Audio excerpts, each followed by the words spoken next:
Hello and welcome to episode 197 of the Stretty cast. My name is Dale O'Donnell and I am joined by Brian Murphy to reflect on Manchester United's dramatic FA Cup semi-final win over Coventry City, as well as the 4-2 victory over Sheffield United.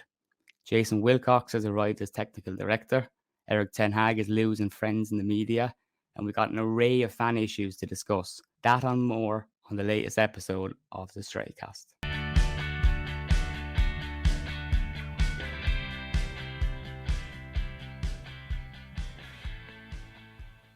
Hello and welcome to the Stretty cast. It's Dale. I'm outside Wembley before the game. Matt, FA Cup semi-final today. It is. Coventry.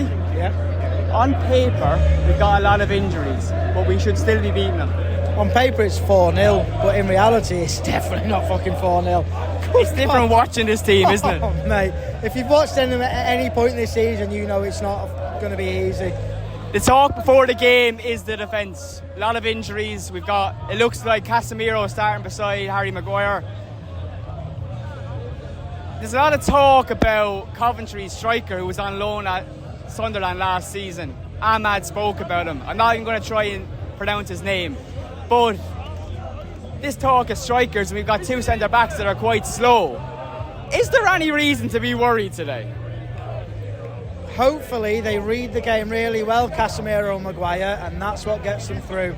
Because if there's any pace, they are fucked. They're just fucked.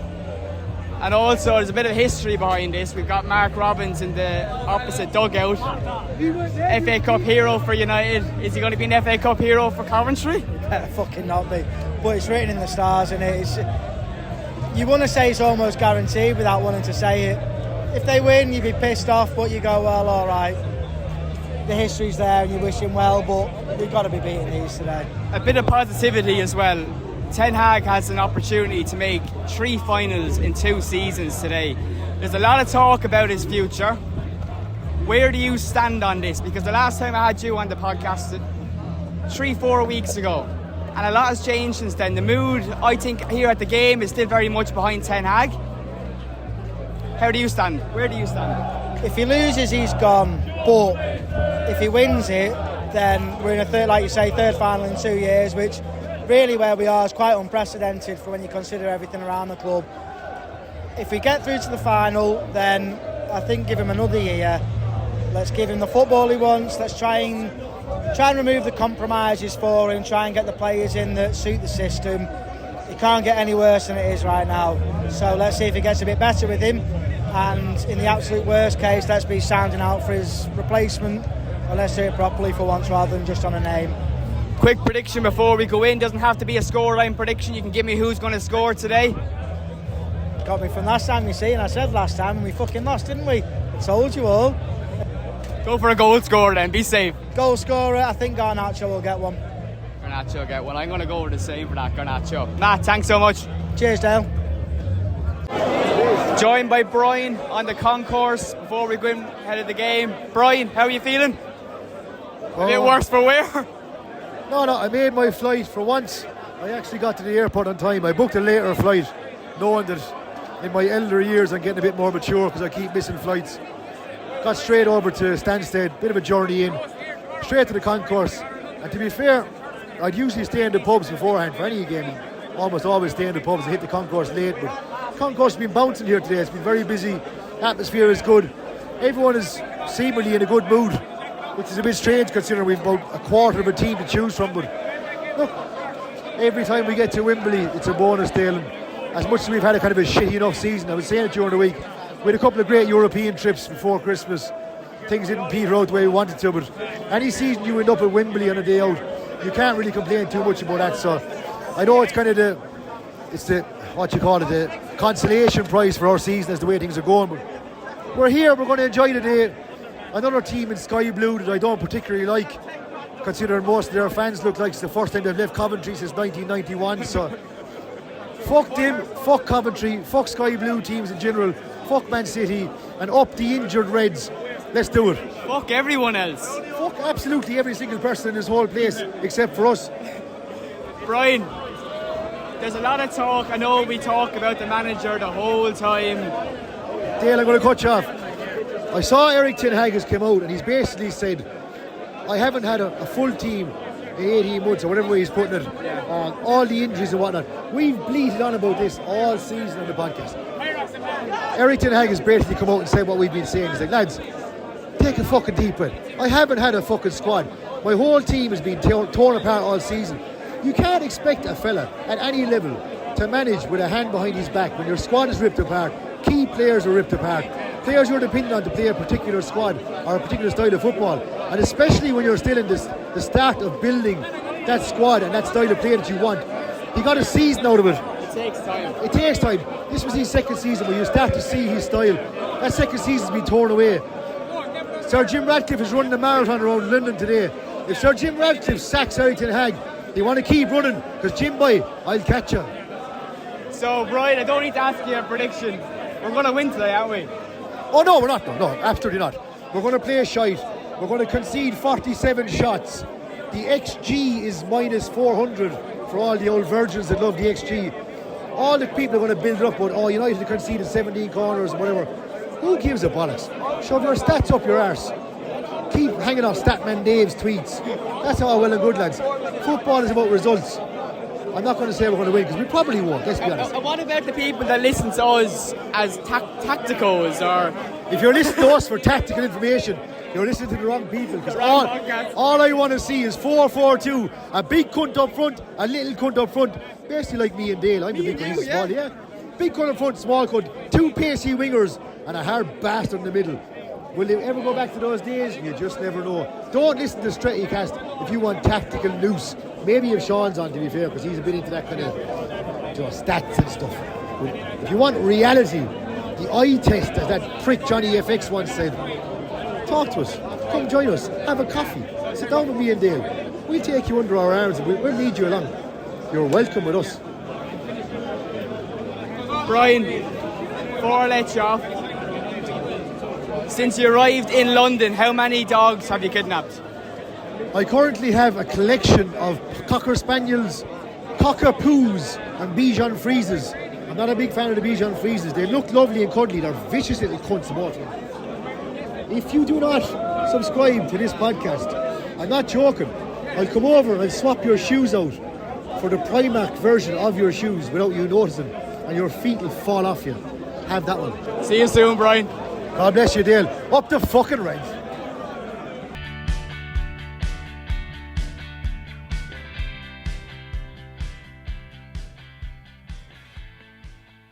So as you've heard, we've done a few pre-match recordings before the FA Cup semi-final against Coventry City. I was joined by Matt and of course Brian on the concourse. Brian, there was a few pints had before we did that recording. See, my flights, because I've had a bit of a track record for missing flights lately, and I'm getting a little bit older, I'm starting to get allergic to these 5 and 6 and 7 o'clock in the morning flights and leaving at stupid o'clock at night. I wisely decided to book a flight that was about 10 past 10 in the day, which gave me a good chance of actually making a flight for a change. So I did. Then we had a big trek from Stansted down to Wembley, pretty much went straight to the concourse. And as I walked in, I was like, what am I going to drink here? Because it's probably going to be shite. It's probably going to be recklessly expensive. I'll just have one quick look at what they have, because I wouldn't mind a few drinks. Walked up to the bar. I got a double vodka and lemonade, and there was no vodka in it. It was absolute water. And on next bar I walked up to, I looked behind it and they had Magner cider, which is something I drink here quite a lot. So I had a big smile on my face. I ordered 4 of those. Those 4 were inhaled in record time and went back up for a few more. And by the time I met you, I was after about 7 or 8 cans of cider in very, very short space of time. And as I'm sure you can hear, I was in good spirits, let's just say. What I spotted was, and they don't have this here. Now, keep in mind, Magners is Bulmers here in Ireland, and it's made where I'm from, in Clonmel. But I've never seen Magners or Bulmers dark fruits before. That's a new one. Did they have dark fruits there, did it? Yeah, out in the fan zone before we went in, when I was speaking to Matt, they I was a bit appalled by it, to be honest. I didn't think that Bulmers would stoop that low. It's disgusting a reach for a bad demographic by the Clonmel company. Like, I always slag off dark fruits in general, but to think my lovely beloved Bulmers have stooped that low, Jesus, I'm aghast. Well, they don't even sell this shit here, so I think that's telling. Look, speaking of shit, there was a few up and down moments in that FA Cup semi-final where I did in fact almost come close to shitting myself. We were coasting in the first half. It was all well, and we were in agreement that the team we were playing against, Coventry, were rubbish in that first half, and it seemed like cruise control. It was an emotional roller coaster. Tell me how it was for you. Sun was shining, United coasting that first half, but again, just a collapse and a very nervy ending to the evening. I think maybe a lot of people, I know any team you play in a semi-final, you can't write them off, but I think a lot of people kind of felt very confident going into the game, which I thought reflected inside in the stands. There was no real impetus on let's get it going, let's really get the crowd going and get the players going. It was cruise control in the first half, to be fair. There was nothing really overly exciting. Even when we scored, I thought it was more kind of routine and kind of just run of the mill, got the goal, and there we go, now off we go. And we'll just go on and clatter these 3 or 4 nil. And the crowd never got up because I suppose they never felt they had to get up at any stage. It was just calm and relaxed. And it was borderline, I'm not going to say boring, but it wasn't exactly the most exciting because we were just cruising until we weren't. And then it dramatically went from, oh, we're in cruise control to Jesus fucking Christ, what are we doing? But even at that, the crowd never changed. It was without doubt the worst, hands down, United end I've been at any single game ever. It was so quiet. No one was arse singing. There was no chance going. There was no major. There wasn't even major discussion. It was just fucking. It was just null and void. It was so bad. And people were saying, like I was saying, that it was very hard to find spares for the game the weekend. And a few people commented that last year for the corresponding fixture against Brighton, there was loads of spares flying around because we had a European away game right before. So a lot of people weren't able to go or they couldn't afford it or it just didn't work out.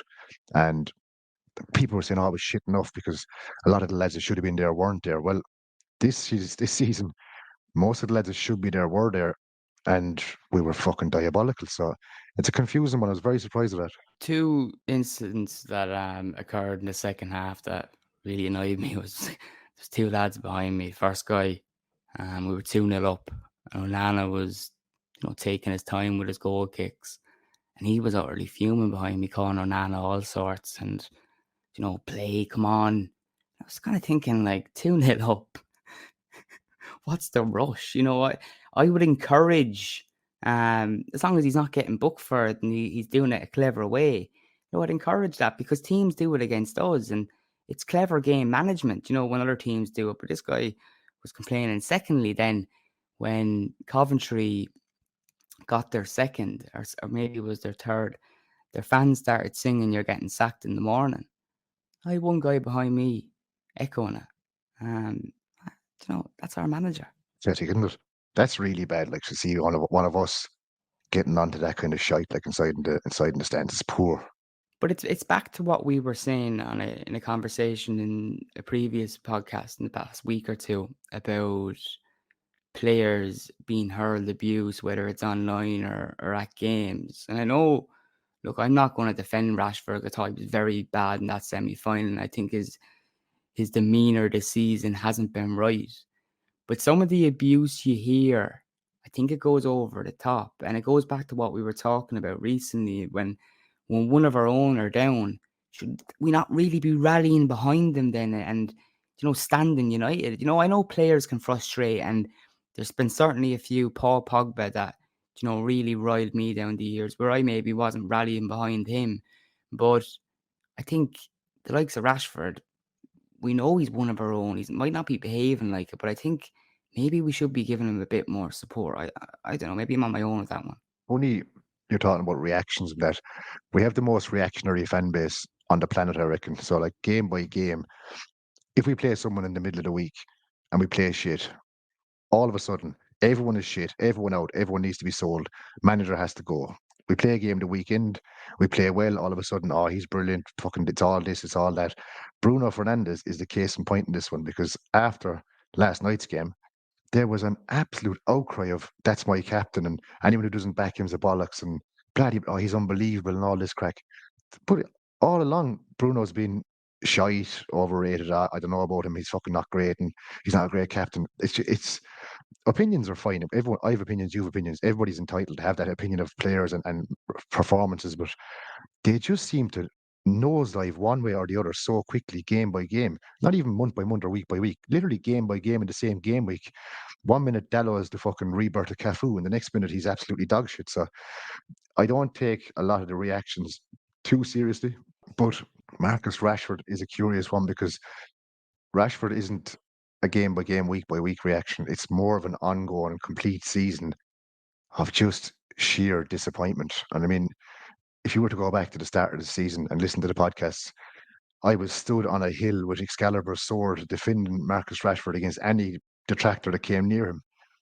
I've honestly given up, and that's an awful thing to say, but I've given up on him. I just think he's just shown, not even so much in performances, but body language, attitude, his demeanor. He just looks like he either doesn't give a bollocks or there's something severely wrong in the background. I don't know, can't speculate, but I think I have seen enough. I've no problem whatsoever. If the club want to make a statement in the summer and they do decide to sell him, that's a big statement to everybody else in the squad. If we come out and sell the Manchester born and bred poster boy, that tells everybody else no one is safe. And I'm fully on board with putting that kind of fear back into them fuckers because too long they've ruled the roost in the dressing room and too long these boys have had it soft. They've got rid of managers and they've decided who plays the tune. I'd love them to get a bit of a comeuppance and go, come here a second now, boys. You're not putting in a shift. We're after selling him. The next fella doesn't put in a shift. You can fuck off out the door as well. And get back that bit of manager power and get back that bit of a bit of impetus on a player. You have to perform week in, week out, or you're not going to be at Man United because it's too long. For the last decade, fellas have been blagging a fucking career with us and getting by on half bits of effort, get a good contract and sit back. So it'll be very, very interesting to see what happens in the summer around Marcus Rashford and if he does decide to head off into the sun and if the club do decide to sell him. But again, as much as I love watching Rashford when he's on fire, I'm not knocking his performance has been brutal. Loads of lads have been shit this season, but it's just his demeanour. It gives me the absolute shits. I can't stand watching a fella going through the motions who's on phenomenal money, who I know can be an absolutely devastating left-sided forward or whatever position they come up with these days. On his day, unstoppable, and he's going around the place like fucking Gabriel Obertan. It's horrible to watch. Like, You just wonder what it is because this is a player, of course, we have to mention it. 30 goals last season. We would have really high hopes for him this season. Ten Hag spoke recently about what he went into this season with, mentioning Højlund, Martial and Rashford. And he spoke about Rashford and of course he would have expected a much better return than what he's had. You know, you would have expected that, but it hasn't been that way. It's just, I do think a big decision needs to be made this summer. As you mentioned, you know, they could put the fear of life into a few other players that are looking over their shoulder by making a statement like that. But one thing is certain, his stock amongst United fans is definitely lowering. I know you mentioned that you feel you've almost given up on it. I'd probably slanting that way too, but I do think from being at a game, that kind of perspective, I think there's a lot of abuse coming from the stands. And I don't know how helpful that is. People will argue and they'll be well entitled to say that he warrants it. And they have their reasons for it. I just don't know how constructive that is. Dale, it's human nature. I mean, by and large, being a match-going fan and someone who's involved in numerous away-ins, home-ins, European aways, for the most part, if a player is putting in a shift, and this isn't trying to say the match-going fans are better than anyone. That's bullshit. Forget about that kind of argument for a second. But based on what you see on the pitch, by and large, the wave of emotion across the away end or the home fans at a United game, if they see a player trying, putting in a good shift, and it's just not working, they'll back him and they'll be fine with it. The only time I see players or fans get on players' backs at a game is if they literally aren't fucking, if they're not bothering their arse and they're doing fuck all, then they get in their back and they're like, come on, pull the fucking finger out and do something. But it's very rare you see a player that's bursting his bollocks running around the place get any shit off the fans. But you are right in the sense of the abuse the players get it's OTT. I mean, let's look at the case of Harry Maguire. Go back 12 months ago, Harry Maguire was a pariah. He was, get out of the club, you're shit, I hate you, you're the worst centre back of all times. He got fucking horrid abuse. And to be fair, I probably gave him a bit of stick myself. Now, I wouldn't have gone to that level, I don't think, but I would have given him a bit of shit about it. But I can't but admire Harry Maguire for losing the captaincy, on the verge of getting sold to West Ham, I think, or whatever, getting absolute fucking torrents of abuse. Kept the head down, shut his mouth, put the hard work in training, took his chance when he got into the team. And look, fair enough, there was injuries that allowed him back in, but he did come in, he did do his shift. He's been fucking one of our better players all season, and no one can deny the fact that Harry Maguire hasn't been solid. I know we've not been great, but he's been one of the better players. I have to respect that from him. Just going back to the FA Cup semi-final, and since we're speaking about Harry Maguire, of course, we learned after the game that he only had 2 or 3 days, or maybe 1 or 2 days training prior to that game because he's carrying an injury. And I think, again, we're talking about professionalism and players showing availability. He's willing to put his body on the line. He's definitely turned things around in terms of how fans feel about him. They've seen this season that maybe some of the responsibility's been taken off his shoulder, or not being captain, the spotlight's not on him, but his performances in what has been a depleted defence, which hasn't been easy for any defender to play in, I think he's done really well, and I would like him to stay next season if he's happy with a potential backup role if we do sign a new centre back, because I think he's shown himself really, really good this season. Literally answered the question I was just about to ask you. What would you do in the summer? But I'll twist it up a little bit. If someone comes in the summer with a solid, good value bid, would you cash in on him, or would you still try and keep him? To be honest with you, I don't think, again, second guessing players, I don't know if Harry Maguire will actually be happy with a backup role. I think he's at a stage where he knows he'll get first team football at a massive amount of clubs, depending what level he can get the club at. But I don't know, is he going to be able to sit back on the bench and look at it? You know what I mean? How ironic is it, though, that 12 months ago, we were all like, go on, Harry, an offer's there on the table, off you chop. And people all telling him, you're going to be on the bench, you're not going to be playing, you've got the Euros coming up. He didn't foresee that there was going to be an injury crisis, and he remained regardless of that bid. So you're telling me now you're turning the tables and you're saying 12 months on, we're all loving Harry Maguire and he wants to fuck off. But to answer your question about the money, if a big deal did come in, you've got to look at his age. You've got to look at the fact that we do want to move on with younger centre-backs and different profile, and you take the money. But if that deal doesn't come in, there's no way I'd be against keeping him, because I think a bit of stability there, good professionals that lead by example, it'd be no harm having Harry Maguire around, I don't think. But imagine he's a fairly good chap to have in the dressing room too, because he doesn't strike me as a dickhead, or he doesn't strike me as a fella that's going to rile people up, or he's not one of the boys coming in listening to fucking D-Block Europe and acting the wanker around the place and thinking he's fucking, I don't know, Dr. Dre or something. He just strikes me as a nice, normal fella who just wants to get about his business. But I don't know. I think he's turned things around so well. I think an awful lot of people have earned a lot of respect for him. And I think a lot of people who did back then give him shit, which, okay, he wasn't performing and lost the captaincy and all that. He probably was deserving of a bit of stick, fair enough, but not to the level it got. But I think he has made an awful lot of people eat their words, and he must be kind of half smiling himself, going, you know what? Fuck every single one of you that was absolutely killing me. I didn't do anything wrong at the club. I tried my best. I give everything for the club. And as you said, for that semi-final, I don't even know, Dale, did he train during the week? I don't know, did he even have 2 or 3 sessions? I think he mightn't have trained at all and still put his body on the line and put in a great shift. So, you know, hat tip to Harry Maguire for doing what Jadon Sancho should have done. And I'm happy enough to keep him at the club. But again, my question mark over Harry Maguire is, am I happy for Harry Maguire to be a starting centre-back in whatever partnership we have going forward? Is it good enough if we want to get back to the standard and the level that we're aspiring to get to? The question mark over that is, I don't know. Because if you're taking Lisandro Martinez as our left-sided centre-back, first choice, hypothetically, Harry Maguire beside him, is Martinez and Maguire a strong enough centre-back pairing to get us back to the top of the league and challenging for titles? I'm not 100% convinced in that. So it's not. It's not. It's not. It's just not. You look at what City have and the depth they've got in that area. It's just not. And you look at the title race even this week with Liverpool against Everton. You know, Konate had an absolute howler. It's those fine margins. You know, Konate is one of their starting centre backs. You made a great point actually a minute ago, and I haven't even thought about it. It's never even entered my head for the entire season. Harry Maguire never forecast this injury debacle.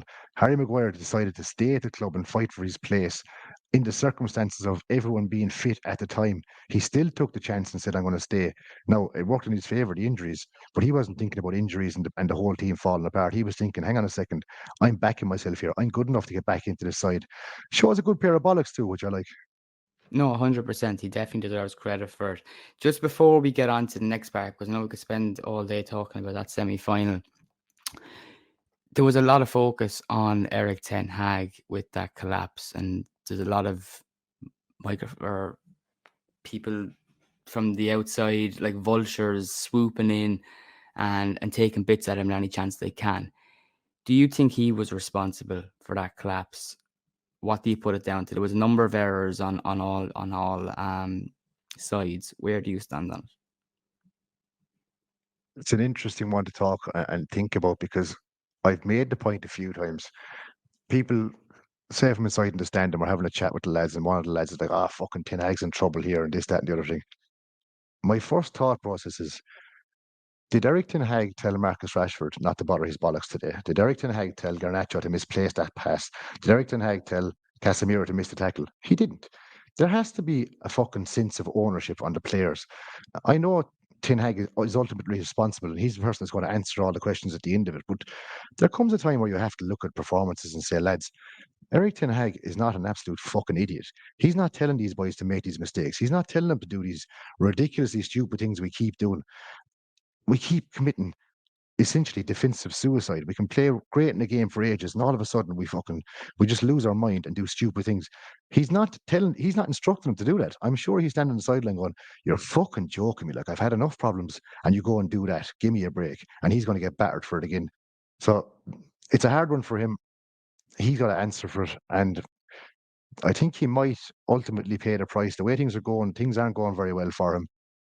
But like, there has to be that level of ownership and responsibility on the pitch. I'll put a hypothetical to you. Stick Roy Keane into centre midfield for Man United at the moment, and he's looking around it. Given the type of characters and attitude and the self, like, he always spoke about people having responsibility for their own game. They looked after their own part, and he'd help them out, or they'd help each other out. But essentially, it was down to you to lift your game to the best level you could. If he was standing inside in that centre midfield at the moment looking around, he'd fucking walk off the pitch and say, lads, cop yourselves on, because you're not putting in a fucking shift. You're not getting your shots 30. You're not getting in and winning 50-50s. And you're doing absolutely stupid things. Like, it's hard to blame Ten Hag for it, but at the same time, he has to answer for it. So that's the killer. One of the biggest criticisms I noticed after the game was taking off Garnacho. And now, to give a bit of perspective, I was saying at the point that we were 3-0 up, and I was looking at the young lads eating weekly and whatnot, warming up. They were warming up for a good 20 minutes, half an hour. And I was saying, bring on the kids. It's 3-0, take off Bruno, give him a rest.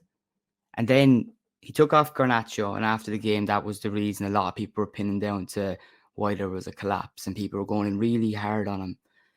But then it came out a few days later that Garnacho actually had picked up a knock, and he required a test before we played Sheffield United.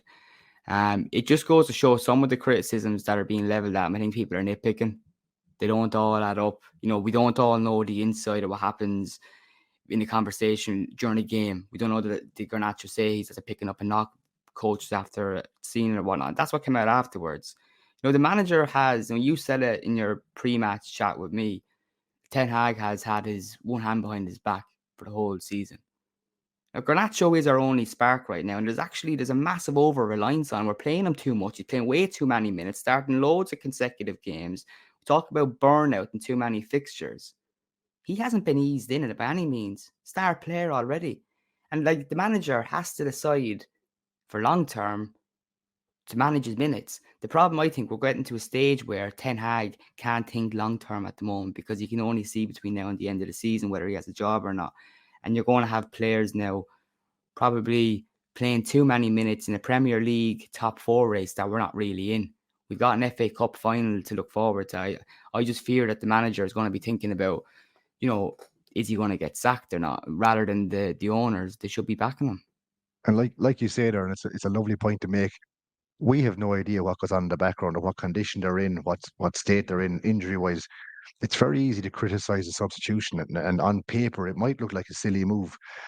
But if you're 3-0 up against Coventry, No disrespect to Coventry. You should be thinking, and every one of us were thinking, this thing is wrapped up, game over, job done. Whip off a few fellas. If Garnacho's not training all week and he's carrying a knock, you're obviously going to take him off. What the fuck do you need him under for? The game is done and dusted. Eric Ten Hag is not looking at that game, at that substitution, at that time going, these lot are going to come back, we're going to shit the pants, and it's going to be 3-3 and go to penalties. He's thinking, job done, get him off. He's after putting him fucking his body on the line after a shit week where he's not fit. He's done everything he can for us. He's done enough, take him off. And like you say, he's getting overplayed through no fault of his own. He's been brilliant and the position needed someone like that. But like, I actually still think Eric Ten Hag is at times thinking long term. I know what you're saying, he's minding his job, but there is times when you look at it and go, he's thinking, I better look after this fella. Whereas another manager who might be on the fucking hook could be going, I'll flog him to death and try save my own skin. He still took him off to try and mind him instead of going, I'll just keep him on and flog him to death. So like, in fairness to the fella, like he's making decisions based on what he has available, the information he has at hand. Some of his substitutions, don't get me wrong, have been fucking baffling at times, and they've caused me to scratch my head. But again, do I know better than Eric Ten Hag?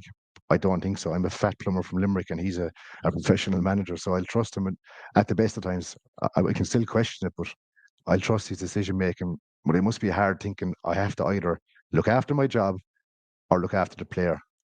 Coin toss. Just before we move on, I know you're not his biggest fan, but did you enjoy the shithousery shown by Onana in the penalty shootout? It was funny because it divided opinion. So initially people were like, oh, you fucking dickhead. You shouldn't be doing that to a team below us and whatnot. Nah, do you know what? I don't like Anthony as a rule, but I love that. Fuck him. Give him a bit of stick and fuck him off and tell him, go on, off you go back to your fucking league, whatever you're in, championship. Actually, again, look at their match last night. The weekend, they were the best fans in the world, and this is how real fans back their team and waving their flags, and there was 400,000 of them in London. Where the fuck were all of them last night when their stands were half empty? They were still locked in Wembley, Ard. They're probably still there yet, cheering, going, oh, where are all the United fans gone? Fucking Sky Blue. Any team that plays in Sky Blue is a cunt. As you touched on before the game, another part that we need to touch on, as well as a different segment, I suppose, to the podcast, is Ten Hag being at war with the reporters. I'm sure you've seen Ten Hag's reaction to the game. The media's reaction to the game, Ten Hag reacted to it, and he wasn't too happy. He called it embarrassing.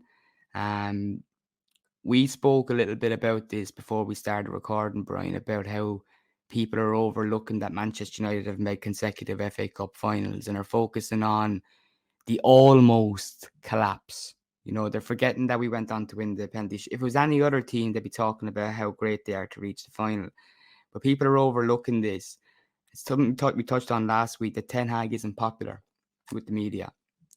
Have you noticed a bit of a difference in recent days since some journalists coming out with their opinion pieces and lay it in? Because I've seen it rifle. I have, and it was kind of a change of pace from Ten Hag, where he decided to go back at him and give him a bit of stick back. The only thing I have noticed, Dale, and it worried me a small bit, do you know when he said he was trying to make his point about what we've achieved and whatnot, but he dropped that line about me as a manager has made 4 in the last 4 seasons, and I just looked at it and went, oh, fuck me. This is like a Mourinho putting the chest out going, I've done this, I've done that. And that usually happens when a fella's feeling the stress and he's trying to prove a point that he's worthy of the job and he's under pressure and he's good enough. That gave me a little bit of fucking the heebie-jeebies, because he was doing his best, but he got fucking under pressure, I thought. You're right, but he actually devalued himself because he's been in 5 finals in the last 4 years. When, like, I love Eric Ten Hag, but when it comes to the stage in the media, when you start getting the arse with him, you start fighting with him, and all of a sudden you start putting your CV on the table, doesn't look great. It usually spells trouble. Yeah, no, whilst I agree, a lot of the reaction from some of the journalists kind of getting back at him were saying, oh, this is a sign of weakness. What you're alluding to, and this is a manager, he's biting back at the media, he's weak. But like, it's crazy because these people forgetting Alex Ferguson. How fucking weak was he? You know, if he didn't like what a reporter put in, that reporter was banned. You know, you can imagine some of these journalists, these entitled fuckers that have a big following on Twitter, and they think all of a sudden that they know more than these football managers. Oh, fucking hell. You know, a few of them need to be put in their place. They don't like it when a manager bites back. But it's all well and good for them to spread speculation about a manager's squad all season long in the media. I mean, look, some things that get printed are true. A lot of it are no smoke without fire. But not everything that's been printed about Ten Hag and that dressing room has been 100% true. One of my favourite ones is when the likes of that fucking sneaky cunt Luckhurst puts up an article bashing us, as he does daily. You get this lovely line, a source close to the club. Usually a source close to the club means, I fucking hate Man United and I'm going to slate him and I'm going to pretend someone told me this when they actually didn't. You fucking dickhead, Luckhurst. I hope you're listening to this. The other thing it raises is, and I said it recently, the club allow access. You're dead right in what you're saying. The club allow access to these sneaky journalists, most of them who I absolutely despise. They took exception one time this season and they gave a couple of them the road. But they're still, and this is going to irk me forevermore, they're still given access to that little bent copper, Brent fucking De Cesare, whatever his name is, and all his merry band of wankers. If the club is willing to bend over for these kind of people, simply because they've got a reach, simply because they've got big amount of subscribers, and they're bending over for the likes of Luckhurst and fucking all these other sneaky bastards writing lies about us and spreading as much negativity as they possibly can, literally stirring the pot and causing more negativity, causing everything to be 10 times worse, amplifying it. It's a disaster. The club needs to fucking wake up a small bit and go, hang on a second. Take a bit of pride in being Man United. We're Man United. You're absolutely battering us all the time. You've gone after our managers. You've gone after our players. Do us a favour and fuck off. And you can come back when you're being honest and being straightforward and being fair and balanced.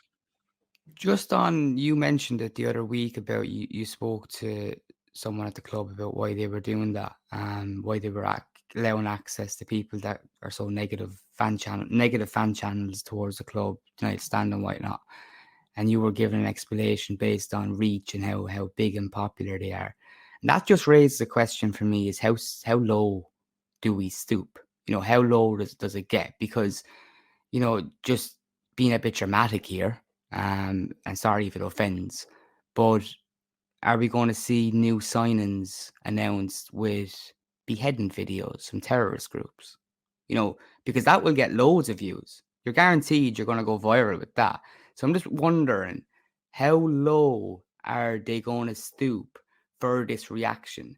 Because there's so many other people and brands and whatnot that represent Manchester United and what fan culture is so much better. And you would get more authenticity and whatnot. But what we're seeing is a pure circus. The other week we seen that ice speed guy paraded around Old Trafford like he was some sort of fucking king. He was brought to Old Trafford a year ago or two when Ronaldo was there as a guest and recorded a video in which he insulted a club legend, Paddy Crerand. He's been brought back and paraded around the place. Just goes to show you what some of those people that are still there working at the club, how they value United and what they actually think of it if they're willing to roll in the fucking mud with this dirt. This shows how far removed from traditional fan culture that our club has become, that they've gone in their press or communications office and they're trying to buy into and access this demographic of fan by using these pawns like this ISB dickhead. As you said, insulted Paddy Crerand. Next thing, he's doing videos where he's getting byways signing for Man United and he's doing all this bullshit around Old Trafford. People are trying to make the excuse now. All these lads have their supporters. God knows why. But they're making this excuse going, oh, if you go on a tour of Old Trafford, you can do this. If I go on a tour of Old Trafford tomorrow, United are not presenting me with a jersey saying how many followers you've got or giving me a contract to sign and absolutely getting as much usable content as they can. It's a fucking disgrace, right? It's pathetic. But Dale, I'll actually answer you. Sure? Are you sure? You're a bit of a personality. I'm a bit of a dickhead. I'll give you some of the information, the reply I got when I questioned the club directly about giving access to these fan cams and whatnot. And I'll give you the direct quote. I'm reading it from the email. Different fans have different preferences for how they access content about Manchester United. Fan channels, such as the United Stand, are increasingly popular with many younger fans, and it makes sense, therefore, For the club to engage with these channels, just as we do with more traditional forms of media, such as newspapers and broadcasters. We know that not all fans like these channels, just as certain newspapers can also divide opinions. We also know these channels can carry negative views on the club and our players, but again, also true of traditional media, including official rights shareholders. Therefore, we're comfortable with our decision to work with fan channels, along with a range of other media, to ensure we're engaging with the full spectrum of Manchester United fans. We, however, do understand the strong feeling that exists on this issue, respect your opinion, and thank you for drawing it to our attention. United have literally told me straight out, we're happy with what we're doing.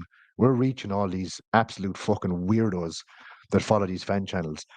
What they fail to understand is the in inverted commas, the fans they're trying to access.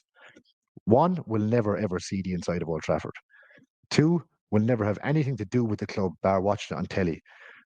So should we ask the people in Coronation Street to start engaging with their people that watch it overseas, because maybe they want to get that demographic of watch or viewer? Because to these people, Manchester United Football Club is a soap opera. It's something they watch on television that they will never ever have any contribution to whatsoever. Do we really need to stoop that low to get into that demographic to try and access the possibility of them maybe buying a jersey online? Fuck off and have a bit of pride in the club, for fuck's sake. We need the numbers on TikTok. Forget your Premier League trophies. It's about being on top of that TikTok table. Brian, one man that wants to bring a bit of success to Manchester United and change the way the club operates, more of a football and nous to the table. Jason Wilcox arrives and he will operate as a technical director. Some of the reports in the past week have suggested that he's given Ten Hag basically a test to change the way we play. He gave that test apparently before Sheffield United, and we've seen a more possession-based game as a result. United had a lot of possession in the first half, 86% or something. You don't usually see that with this United team. Do you think Wilcox's arrival will be positive or negative for Ten Hag? Every time I see Jason Wilcox's name mentioned, I think back to my younger days when I watched him playing for Blackburn on the wing. I'll be honest, I never even knew he was involved at this level of football until all of a sudden we were interested in getting him. But from what I'm finding out about him, if you're saying he's after giving Ten Hag a bit of homework and saying, here's your test, here's your homework tonight, if you can pass this test, you're doing all right. Well, there was definitely a noticeable difference in how we played, 100%. If he's coming in and already trying to challenge the manager, I don't know if that's a great thing for Eric Ten Hag, because if he's starting on that foot where he's making Ten Hag jump through hoops to prove his worth to the club, I'd imagine his mindset is, I don't fully believe that this is the fella for us going forward, and I'm going to try and test him and see if I can prove he is or he isn't. It's a good addition to the club in general, because obviously our structure needs to change. We need to bring in people that are focused on the right areas, especially on the field.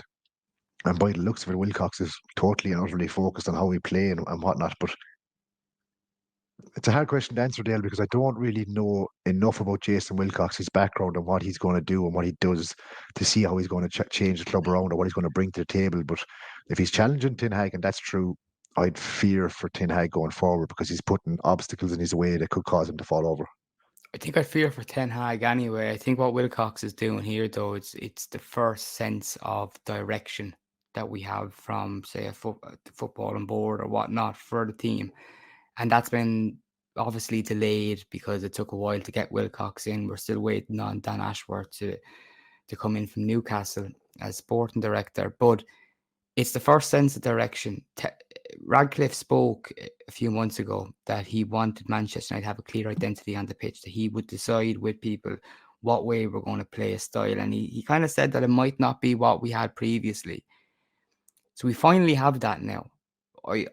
I don't think that Ten Hag can deliver that. I think that he now finally has something to kind of work towards, to kind of prove himself. The past few months with Ineos in and uncertainty over Ten Hag, there has been no direction. He's been kind of pissing in the wind, do your own thing and see how it goes. I'm sure there's been some sort of talks, but it seems now with Wilcox in, play a more possession-based game, and obviously they have close dialogue, they'll be in contact regularly and whatnot. I think it's positive, but the end game, I'm not sure Ten Hag is safe right now. I think that there's so much noise, Brian, and not enough noise to say that he's popular with the new co-owner. If they're coming in setting these, we call them setting tasks for Ten Hag, and we want to prove you can do this and that. It's not the wrong time to be trying to do this, considering the fact that A, battled with injuries all season and still are, but B, the remaining games that we have, they're not exactly the most exhilarating games. We're not exactly fighting for the league. It's almost coming to the stage where some of these in-the-season games are dead rubbers. I don't. Is he going to be given time to do this? Is Wilcox looking at him going, right, you can do what you can for the rest of the season, but you'll get a chance next season to prove you can definitely do it with a full squad and everything at your availability when you're actually able to play the game we want with the players that you have? Or is it a case of you have to try to do this for the rest of the season with half a squad, fellas falling apart left, right, and centre? I think it's very difficult for him to do that because like he's working with a fucking essentially a shoestring budget in the sense of players. He doesn't have enough at Arsenal he doesn't have enough players to choose from to try and do this the way they want it. So it's a tough task. Well, playing possession-based football with a bunch of players that use a football like a live hand grenade is like getting into a relationship with someone you know always cheats. You know, Are we going back to a Louis Van Gaal style of just possession is so key, keep possession, but at the end of it it's fucking shite and boring and that's it? Or is it more of a possession based football? To be fair, actually, just to talk about last night's game, I thought we were really fucking good. We had a lot of possession. We were really, really good for a while. It was the first time in a bit that I watched this and I was like, I'm actually enjoying this. We're playing fucking well. We're passing the ball around. Some of the passing, the triangles and the passing movements and the vision was really, really good to watch. Granted, obviously, as we do, shit the bed after being dominant for ages. Well, But you had just take Onana's that, mistake, which came out of nowhere, really. Up until that point, we were bossing the game, and that really, it was a bad mistake, and it set us back. It was 0-0 at the time, but we were completely bossing that game. we should have been 2-0 up at that stage, Dale, and we were playing great football. Garnacho, yeah, Barron, yeah. yeah, we missed one or two chances, but like it was actually enjoyable to watch us play decent football. I think the one thing looking back for the last few months, if Ten Hag had possibly, this is probably a slight in Ten Hag, but if he'd gone and played that type of football last night for the last few months, I don't think the results would have been as important as such. I know the results are always important, but people would have seen a clear style of play, probably more enjoyable to watch as a fan. And if we lost games, you say, right, fair enough, look, injuries fucking killing us, but at least we're trying to play good football. The one negative thing about Ten Hag is the football has been fucking dire under him. Probably because he's panicking that he doesn't have the players at his disposal and he's kind of going, fuck, I'll just try and not lose or try to get the result whatever way I can. But if you can watch more enjoyable football, people are naturally going to go, I'm actually enjoying this. We're having a good game. It's going to end to end. We didn't get the result. But a lot of the games we've been to, and a lot of the games we've left afterwards, walked out with the ground and just gone, Jesus Christ, that was a tough 90 minutes. How do we do that? Going back to what I asked us about Wilcox and his instruction and what you just said there, do you think if Ten Hag can replicate what we've seen against Sheffield United with this team and that level of performance and better football between now and the end of the season, would that be enough to sway public opinion? Is it too late? So, against what I want to say, it probably is too late because I think we've had the same discussion on this podcast numerous times. Is this enough? Is that enough to save him? Is the FA Cup Yeah. enough to save him?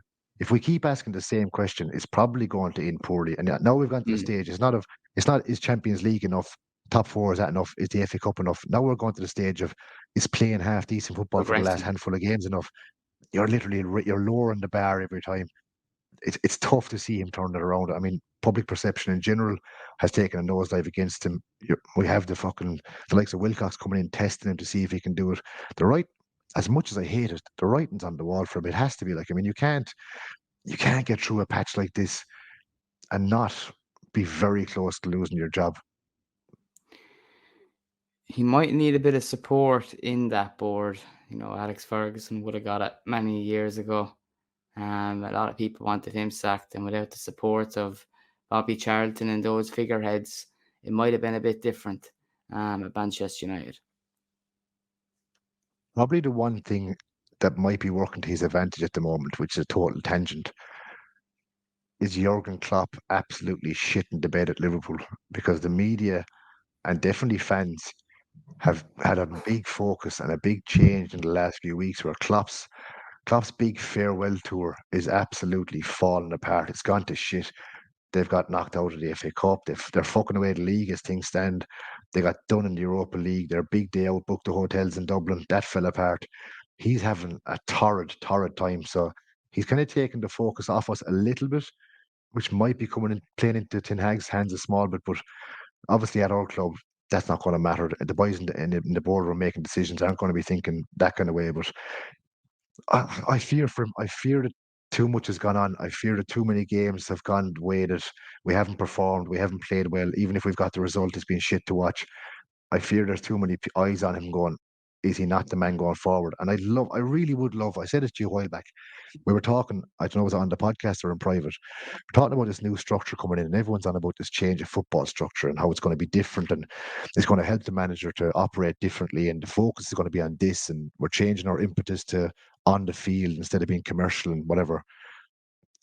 I made the point I made to you is, if Eric Ten Hag loses his job this summer, ahead of the first season under this magical new structure, he's probably going to have nightmares afterwards for years going, if I had been given the chance of that 1 year to prove myself under a structure that works behind me and with me, like the next manager got, he's going to be devastated going, I deserve that shot at it, because I worked under a Glazer ownership that was fucking tyrannical, a mess under Murta and Arnold.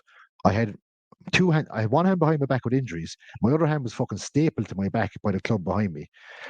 He's going to be fucking gutted that he didn't get that chance. And I really, really do. I don't know, is it just blind support or whatnot, but I really do hope he gets a chance next season. If it doesn't work out next season, no problem. Pack the bags and off you go back to Holland. But I'd love to see him get that chance, you know? But ultimately, I think what it comes down to for me is if you replace him, these players that we're talking about, they still need replacing.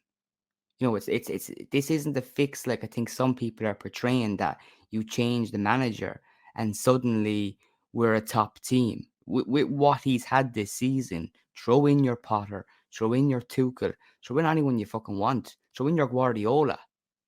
With the backing and the structure at this club and the players available, I think you're expecting miracles if you think that we'd be fucking winning titles, because we wouldn't be.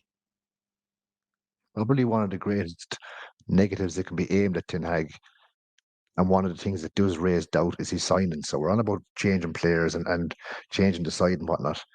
His signings have been they've been dodgy. A couple of big money signings haven't worked out.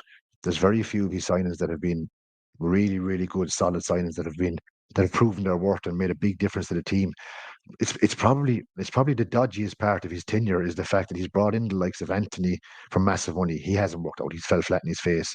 Mason Mount, again, massive money. I know it's injuries, but like, he hasn't been seen. He's been a disaster. He just seems to be not getting it right in the transfer market. Now, obviously, the new structure is going to help him, I do hope, but he hasn't proven his track record there so much. So would you be overly confident in handing him 200 or 300 million in the summer again? I think with the new structure, I would. I think obviously the Anthony deal was a bad one. We haven't seen enough from Mount to really make a judgment, but he hasn't had a good first season at the club due to injuries. But I look at the other ones and I don't think they're so bad, but also I look at it and I still think, going back to what we said about having your hand tied behind your back and working with the Glazers, I still don't think, for instance, right, we got Casemiro in that summer. The preference for that manager at the beginning of the summer, if we were signing a holding midfielder like Casemiro, I'm sure would not have been a player just hitting their 30s, because that was an opportunity boy that came up and they jumped on it. So there's no real sense of planning still. There hasn't been. You know, I believe last summer, Eric Ten Hag's main target was Harry Kane. He didn't get him. The summer before that, his main target was Frankie de Jong. He didn't get him. So what happens here is something that happens other managers at Manchester United, is you start going down the list. You start going down the list. And I remember Louis van Gaal speaking about it, saying that a club like Manchester United, he mentioned players like Muller and Cruz that he wanted and so on. he argued that we should be competing for these players. We should be going to the market and we're big enough, but we're not, or we haven't been acting like we have been. And I still think that was the case since Ten Hag's come in. So I just think this backs up what we're saying about the new structure, is give him that 1 year with this. So then he'll have no excuses if signings don't go his way. Back to it. I know he's not the most popular figure in the fan base, but look back to David Moyes and his transfer window. He wanted Cesc Fabregas. He wanted this player and that player. Got none of them. Ended up getting Marouane Fellaini, panicked by last day of the fucking transfer window. Anthony, like Ten Hag, it's been openly spoke about. Ten Hag wanted Anthony, fair enough, and I can say that that's grand, 100% accepted. He saw him, he saw something in him. You pick up an Anthony for 25, 30, 35 million, it doesn't work out. Not the end of the world. There's not a massive talk about it. The club went away and absolutely spunked a ball of money in him, which instantly places massive pressure on the signing, because the signing now becomes an £80 million signing, which is phenomenal money in the transfer market. If he doesn't live up to the tag, it's a massive fuck up. Look at Liverpool with Darwin Núñez, 100 million striker. Instantly, he has to be the dog's bollocks. He's absolute fucking dog shit. He doesn't get half the abuse he should get off the media. He kind of gets a free pass for some reason because they all love Klopp. He's another massive signing that fell on his arse. But if Liverpool bought him for 25, 30 million, it didn't work out. There wouldn't be half to talk about it. So that the Anthony one, it bugs me in the fact that, fair enough, Ten Hag got it wrong. Anthony hasn't worked out, and I don't like Anthony as a footballer. But if Anthony's a 30, 35 million pound signing, which is, I think, is what kind of Ten Hag was leaning towards, you kind of take it in the chin and say, "Grant, it didn't work out. You still get 20 million from him in the summer, and off he goes." But when he comes in as an 80 million sign, if he's not absolutely fucking top class, it's a massive fuck up. But it wasn't Ten Hag's fuck up. It was the club that went out there and absolutely overpaid for him. Well, yeah, look, you can look at it multiple ways, and hindsight's a wonderful thing. But you look at those two deals that took place that summer, Martinez and Anthony. I think a more astute football club would have a plan in place at the beginning of that transfer window. And if they realised that they wanted two players from Ajax, they would do a deal, would sign them both with a total fee. I think United did both deals separately and had their pants pulled down when they went to get Anthony, because they knew United were willing to spend stupid money to please their new manager. And again, I think what this goes back to, and people will blame Ten Hag, as you're pointing out, someone has to step in. There wasn't someone there to step in with the intelligence and know-how to step in and say, that Anthony you're mentioning, it's a lot of money, 80 million, 25 million you get to this guy. Doku, for example, that came to City in the summer, he would have cost around that then, if not cheaper. So we didn't have someone there to step in. And Van Gaal spoke about, when he was United manager, this responsibility was left on him to identify players. In the modern game, a manager has so much to do with deal with 20 plus players and the egos and the clashing and whatnot. To expect him to have a total knowledge of what players are doing well in the back arse and nowhere in Holland or anywhere in Denmark, whatever, it's a bit of a stretch. We have to get people in to do that. And that's why I think with that backing, he had it at Ajax, has to be given a shot. Brian, something else I wanted to speak about before we get on to the listener questions is the fans forum meeting. There was a lot of unrest in the past few weeks or days or so, with United planning to implement the new 17 to 19 ticket rule. Caused a lot of friction amongst the fan base. We then seen some of the fan representatives like Must and members of the fans forum being abused on social media because apparently they don't represent fans, that they wouldn't push the club because they have their so-called privileges removed. We then found out that they did push the club and they got the decision or rule reversed almost to 15 games. Give us a lowdown on what you met at the fans forum. My first comment probably won't be overly popular with a certain side of the fan base, but in all walks of life, it's very, very easy. In Ireland, we call it the hurler on the ditch. It's the metaphor we use here, but it's very easy. Sit back on the sofa watching Coronation Street, pick up the phone and tweet and say, fans forum representatives Must, whoever you're going after, they do fucking nothing for us and they're shit and they're all on the payroll and they're trying to protect themselves and they're getting favours and whatnot. Okay, fair enough. That's your opinion.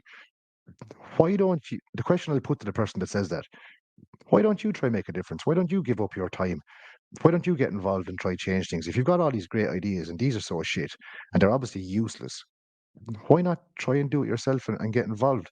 That's in any facet of the human race. It doesn't have to be Man United. Any idea or any committee or any action group, get off your arse and do something. Give a hand. Try and make a difference. Very easy to slag people off. Now, the fans forum today, I still haven't had a chance because I was working late. I haven't had a chance to sit down and have a look at it. It's 47 pages long. That's not a regular fans forum meeting. 40 fucking 7 pages of discussion and arguments and debate or whatever it was. It's massive. The problem that the fans forum, and you can call it must, but let's just call it the fans forum because there is must representatives there, but it's represented by people all over the place. It's season ticket holder representatives, there's overseas representatives, official members representatives. There's a massive demographic of representatives involved in this. It's not just must, which people seem to forget.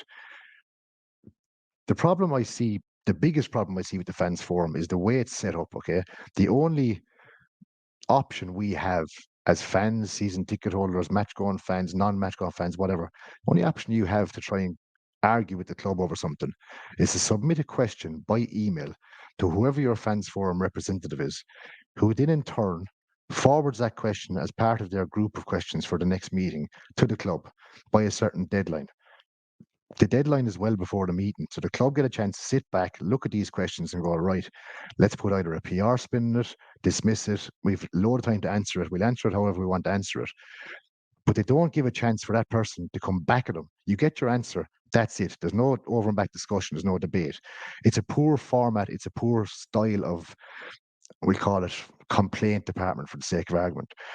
There needs to be a change in that, because if I want to put a question to the club, or if my supporters club or whatever group wants to get some kind of a fucking response, it shouldn't be a case of I submit a question, they answer it pre-planned, and that's the question done and dusted, move on to the next one. There should be a way or a style of actual debate, not just the club giving their line and job done. Today's fans forum, I've only seen tidbits of it. I've seen bits and pieces pop up. Again, very easy to slag the shit out of these people. They obviously give a shit. They're United fans. They're not doing it for the good of their health. They're not going to retire off this big magical money they're getting for it, because they're not getting fuck all for it, as much as you might not want to believe that. They've fought hard and they're trying to get some kind of a change and response from the club. They got a few results today that I didn't expect them to get, to be honest, because the club usually, if the club comes up with some idea and they make a decision, by and large, they're going to stick by it. They're going to stand by their own decision and just forget about it. You've got no chance of changing it. A couple of decisions that were made today and a couple of reactions from the club and change of ideas, they were good, and they directly affect season ticket holders, members, whatever, whoever's involved. They directly affect the fan base, even the 17-19, right? Okay, they didn't get it abolished, they didn't get it taken away, they got it reduced from 14 to 17 down to 14 to 15. That still gives a bigger buffer than what we had expected before today. That's a real change. That's a reality. You're looking at it. That's a very real change that you can see and count on paper. Some of the results today were really good. I need to look into it a lot more and a bit more in depth, but I think they may have proven to a lot of people that they actually do try their fucking hardest and they're doing their best. And as much as people can slag them off and say they're all a bunch of cunts, they're not. I know a good few lads and ladies that run that fans forum. They're massive United fans. They're doing this because they care. Go back, like God rest him, go back to Ian Sterling. The amount of effort and work Ian Sterling put in, both to the fans forum, his role as independent supporters liaison officer. Ian Sterling didn't do that because he was getting a fucking fancy mansion out of it and a Maserati. Ian Sterling did that because he gave a shit about you and me. He gave a shit about the regular Joe Soap who had no voice. He gave a shit about trying to make real change at the club and put phenomenal effort into it. The people that are there at the moment, they're doing it for the same reasons. Don't get it twisted. They're trying to do their best to try and change things using the tools they have at their disposal. The tools that they have at their disposal, it's what's wrong. It's the format of how it's all dealt with is wrong. It's not the people that are trying their best to do the best they can to try and affect change. You know, maybe give them a bit of slack now and again. It's too easy to slag people off so readily, slate them on Twitter or social media. I'll just say again, I'll say it to you. If you want to fucking slate the shit out of people that are trying hard, get off your arse and get involved. Why not? Give it a go yourself and see, can you do any better? Or can you change things? If you can't and you're not willing to, give them a bit of fucking credit for trying their bollocks off, you know? 100%. A lot of work that goes in, they don't get thanked for it. And there's a lot of things that they do for fans that, doesn't get mentioned, never mind get thanked for. We have a few listener questions as well, Brian. We've one in from Tim Cleary. Now, he seems to be quite negative about the arrival of Jason Wilcox. He said, lads, will you discuss how does he qualify for this role at United from Southampton, given within this role at Southampton he got them relegated and they failed to gain automatic promotion, for basically saying how does he have a CV to get a job at United? I think he completely overlooks what he did at City, but I'll let you answer that. Based on my previous discussion on Jason Wilcox, apart from the fact we've got a fucking disaster of a left-sided wing and he was kind of half decent, maybe they're looking at giving him boots and getting him on there. I really don't know enough about the fella to give a valid answer to this guy. So apologies, I'm going to have to bow out and plead the fifth and let Dale get stuck into this one. You have to look at some of the work he did at City because he was there longer. And one of the teams in which he was head of was an under-18s team, I believe, or was it younger? They had Cole Palmer, Jadon Sancho, and one or two other players that have got into City's first team. So, look, he was obviously trusted with young players that have gone on to have decent careers, excluding Jadon Sancho. And I think that's an interesting one as well to think about this summer. Is will Wilcox want to give Sancho another opportunity? Because Sancho didn't leave Man City under the best of circumstances either. They wanted him to stay. There was a bit of a kind of he didn't feel he was going to get chances under Guardiola, and he went to Dortmund. So, yeah, that's an interesting one. But yeah, I don't think you can look at that Southampton relegation and blame Wilcox. I think he's definitely done a lot at a very successful Man City to say his CV is impressive. One thing I will say about Wilcox, you can generally base most of these decisions, even if, like myself, you don't have a whole pile of knowledge on it, on the public perception of the signing or the move.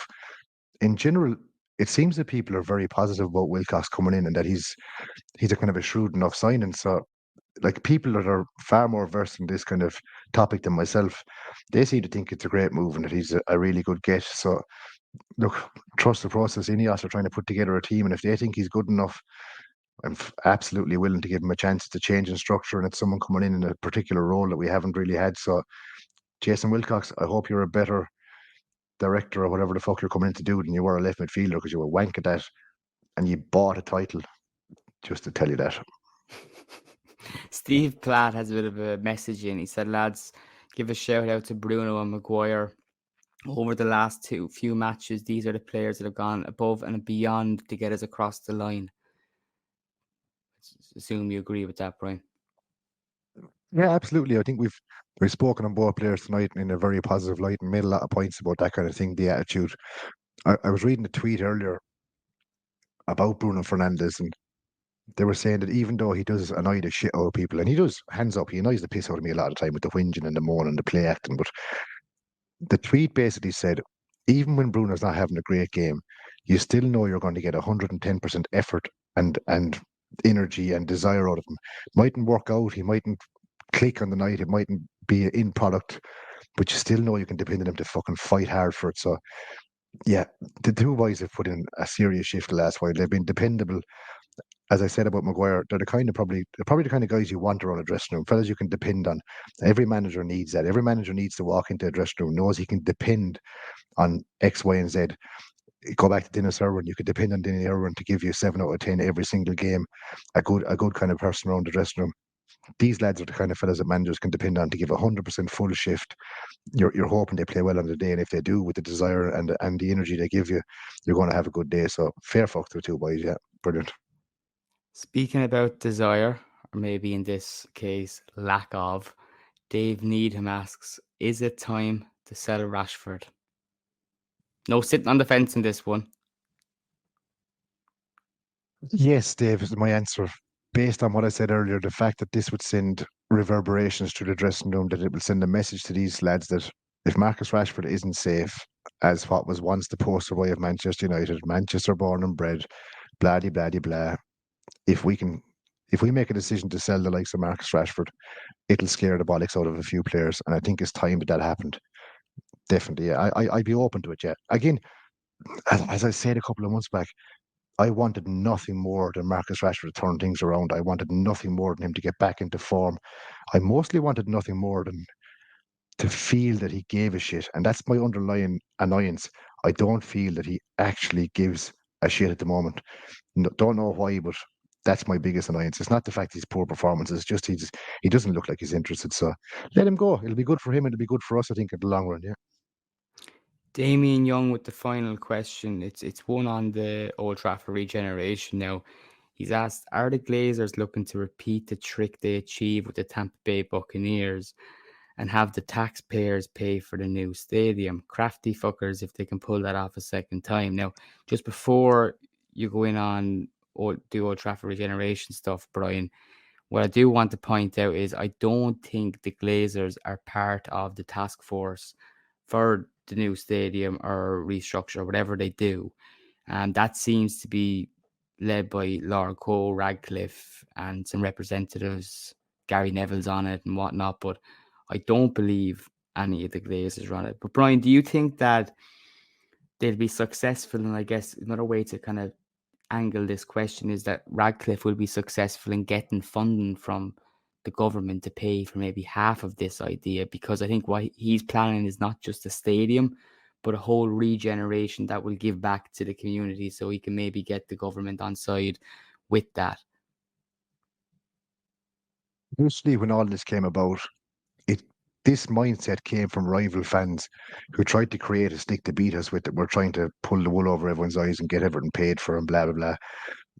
We've been very our club has been very clear on clarifying that we're not looking for taxpayers' money to build our stadium.